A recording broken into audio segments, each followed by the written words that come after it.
Start करते हैं कक्षा 9th की प्रश्नावली 1.1।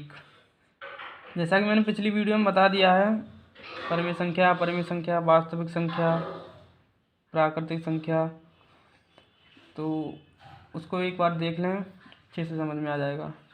तो इसका पहला प्रश्न है, क्या 0 एक परिमेय संख्या है? क्या इसे p/q के रूप में लिखा जा सकता है जबकि p और q पूर्णांक हैं, q 0 नहीं है? तो इसका आंसर है हाँ। यहाँ लिखेंगे उत्तर 1। 0 यानी 0 को परिमेय संख्या p/q के रूप में लिख सकते हैं। जैसे p/q के रूप में लिखने के लिए p बराबर तो 0 होगा और q बराबर 0 नहीं होना चाहिए, इसलिए q को तो 1 रख लेते हैं। जैसे कि ये हो जाएगी 0/1, यह एक परिमेय संख्या है। 0/1 परिमेय संख्या है, इसमें q जो है 1 है, ये 0 नहीं है, इसलिए ये एक परिमेय संख्या है। इसका जो अंश है वो तो 0 हो सकता है, तो इसका जो हर है वो 0 नहीं हो सकता। अगर इसका हर 0 होगा तो यह एक परिमेय संख्या नहीं होगी। अगर जैसे कि अगर कोई भी संख्या है, इसका ये उत्तर तो यहीं तक हो गया है। बस जैसे मैं बता रहा हूँ बेसिक नॉलेज के लिए, अगर किसी का हर 0 है, जैसे कि 3/0 या 5/0 या कुछ भी 0 अगर हर में है तो परिमेय संख्या नहीं होगी, नहीं होगी। अंश में 0 हो सकता है, इसलिए परिमेय संख्या होगी, क्योंकि p/q के रूप में लिखने के लिए 0 अंश में आता है, इसलिए यह एक परिमेय संख्या होगी। तो चलिए उत्तर नंबर 2 देख लेते हैं। प्रश्न है, 3 और 4 के बीच 6 परिमेय संख्याएं ज्ञात करो। तो परिमेय संख्याएं ज्ञात करते हैं a+b/2 के फॉर्मूले से।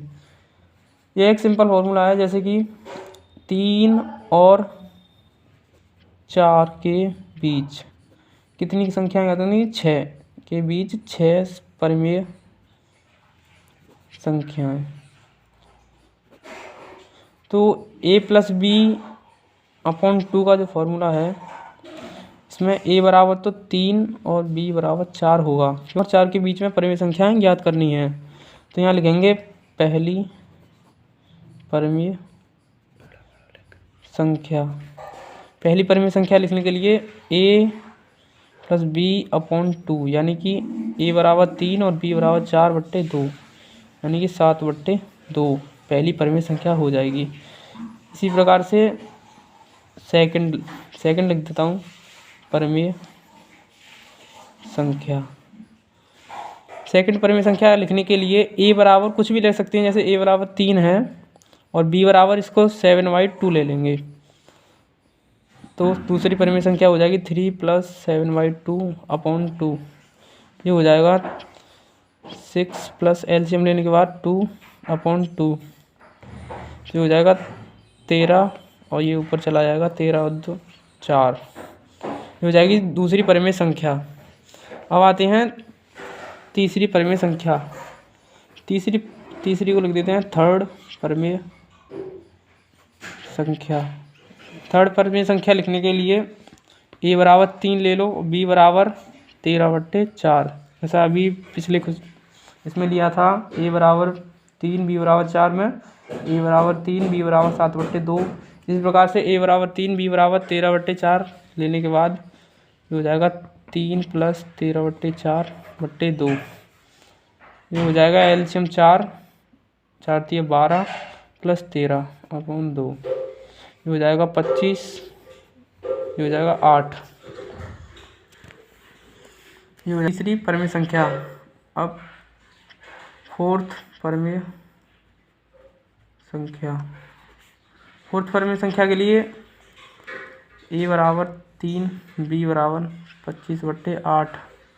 कोई भी परिमेय संख्या लिख सकते हैं, जैसे ये सिंपल तरीका बता रहा हूँ, 25/8/2। कुछ नहीं करना है, a बराबर 3 सिंपली और b बराबर 25/8, जैसे कि जो संख्या निकलती आएगी उसको ही b मान लेना है, और ये हो जाएगा 24 24 एलसीएम ले लेंगे 8, 3 से ऊपर मल्टीप्लाई हो जाएगा प्लस 25/2, ये हो जाएगा 49, ये हो जाएगा 16, ये होगी फोर्थ। हमको निकालनी है 6, 2 और निकालते हैं फिफ्थ परमेय। फिफ्थ परमेय संख्या निकालने के लिए e बराबर 3 ले लो सिंपली, b बराबर कोई भी ले, इसमें कोई भी 6 परमेय संख्या निकालनी है, जैसे कुछ भी लिख दो। 3 + 49 × 16/2, 16 तिया 48, एलसीएम 3 रहेगा प्लस 49/2, ये हो जाएगा 9 और 8 17, 4 4 8 और 1 9 97, और ये हो जाएगा 6। अब निकालते हैं सिक्स्थ परमेय संख्या। स्टॉप। तो चलो इसको आप बताना करके क्या आएगी यहाँ पर, कमेंट में लिख देना सिक्स्थ परमेय संख्या क्या होगी। चलिए प्रश्न नंबर 3 देख लेते हैं। यह 3/5 और 4/5 के बीच परमेय संख्याएं ज्ञात करो। तो इसका भी यही फॉर्मूला है, 3/5 और 4/5 के बीच परमेय संख्या, यानी उत्तर नंबर 3 देखते हैं। 3/5 और 4/5 के बीच, जब भी, ये तो बहुत सिंपल क्वेश्चन है, जैसे कि जब भी कोई भिन्न में क्वेश्चन आता है 4/5 या 3/5, तो इसको डिवाइड कर देंगे। इसको डिवाइड करेंगे तो 0.6 बार जाएगा, और इसको डिवाइड करेंगे तो 5 चौक 20, 5 8 40, ये 0.8 बार जाएगा। तो अब इसके बीच में कितनी लिखनी है, 5 परमेय संख्या लिखनी है।